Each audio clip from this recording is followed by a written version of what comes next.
живеам во пензионерската зграда во Аеродром и дојдоа од пријом господјата Анета и господинот Тони да ни ги собираат личните карти, да извршат идентификација, кобајаги дали се сменети или не се сменети.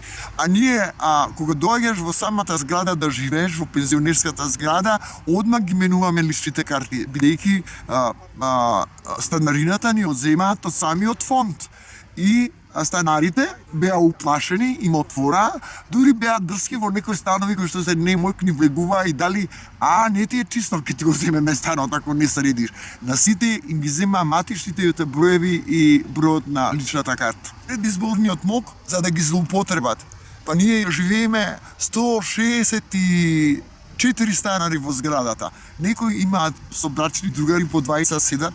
Сега верувате ли неколку гласови ќе се одлеват.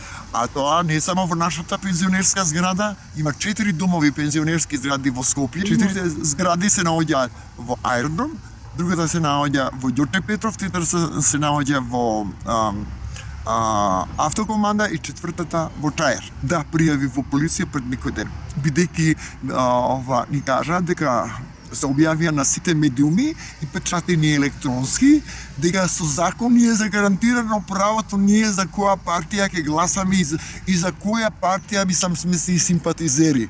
И никој не може да ми одземе правото. Правникот, кога бевме да плакаме вода, со една исто станарка од зграда, се вика господја Павлина, кога го праша колку треба да платам вода, ми кажа и ми вика, ќе видиш ти. Ја викам, што ќе видам? Тоа што си агитирала за СДС. Не сум влиснал никаков материјал, да, си бев на митинг. И никој не може тоа право да ми го ускрати. И ми се закануваше со прска која да сум јас дете од 2 години. И сите ми викаат, ќе ти го земе станот. Со заканување дека ќе ме исели од станот. Ама јас не се плашам.